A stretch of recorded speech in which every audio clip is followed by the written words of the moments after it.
Compartilhar na internet fotos da última viagem, do ano novo, do carro novo da família ou até mesmo dos eventos sociais com amigos é bem comum e natural, né? E por isso a Justiça tem aceitado como provas nos processos informações levantadas nas redes sociais.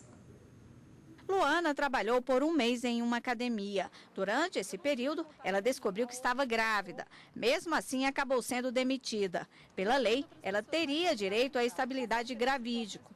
Mas o ex-patrão alegou falência e fechou as portas. O problema é que logo depois, ele abriu outra academia com outro nome. Luana só ficou sabendo por causa das redes sociais. A gente conseguiu reunir essas fotos, né? Fotos dele em outra academia, fotos dele dando aula, fotos dele, vários tipos de fotos que comprovam que ele realmente tem condições financeiras de arcar com o que é direito meu, né? Com o que ele tinha que ter arcado antes. Com as informações da rede social, Luana recorreu à justiça. Ele foi condenado ao pagamento de quase R$30 mil referentes à rescisão contratual, estabilidade gravídico e hora extra. O processo transitou em julgado e está na fase de execução. Os direitos trabalhista, penal, de família e civil têm usado os conteúdos das redes sociais como provas nas ações. Um outro exemplo ocorreu em Várzea Grande, no Mato Grosso. Uma mulher foi condenada a pagar a dívida que tinha com uma diarista e mais R$3 mil por danos morais, tudo com base em fotos divulgadas em redes sociais que mostravam que a ex-patroa ostentava bens, viagens e serviços usados por ela. O monitoramento das redes sociais tem sido usado também pela Receita Federal para localizar bens e identificar pessoas usadas como laranja. As fotos são indícios que se somam a outras informações, como as bancárias e as declarações de imposto de renda.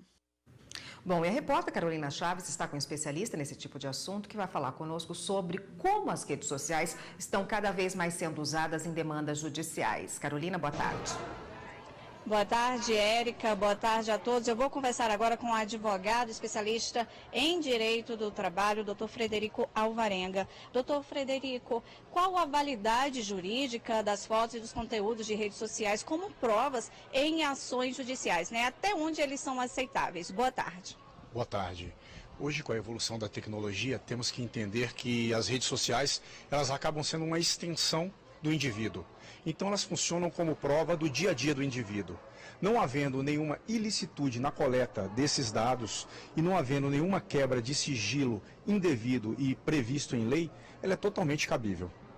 O ônus da prova, ou seja, quem alega é quem deve provar e, portanto, apresentar as fotos das redes sociais numa ação, né? Mas numa investigação e ao decidir, um juiz ao decidir um caso, eles podem, por conta própria, fazer uma busca em redes sociais para investigar e também para decidir? Perfeitamente, isso vem acontecendo. A legislação pátria, ela incumbe o ônus da prova a quem alega. Mas muitas vezes temos que entender que a prova é do próprio juízo. E quando falamos de autoridade policial, dentro do próprio dever da autoridade policial está de investigação. E ela pode investigar, e as redes sociais, sendo algo aberto e público, não tem nenhum empecilho. Caso ela tenha interesse em alguma prova que seja resguardada por algum método criptográfico, ela teria que pedir uma autorização judicial. Nós vimos na matéria que em todas as áreas do direito, né, se admitem fotos e conteúdos de redes sociais como provas no processo. Isso é muito comum usado pelo trabalhador, até porque é a parte mais fraca. Mas o empregador, o patrão, ele pode também fazer uso dessas provas para justificar uma demissão, por exemplo? Claro, a prova, como eu já disse, ela é do juízo. E as partes vão usar as provas da maneira que melhor lhe couber.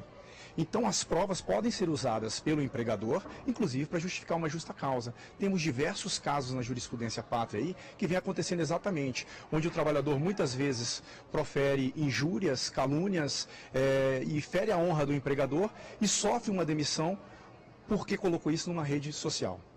Ok, muito obrigada pelas informações e pela participação aqui no Jornal da Justiça, primeira edição. É com você, Érica. Obrigada, Carolina.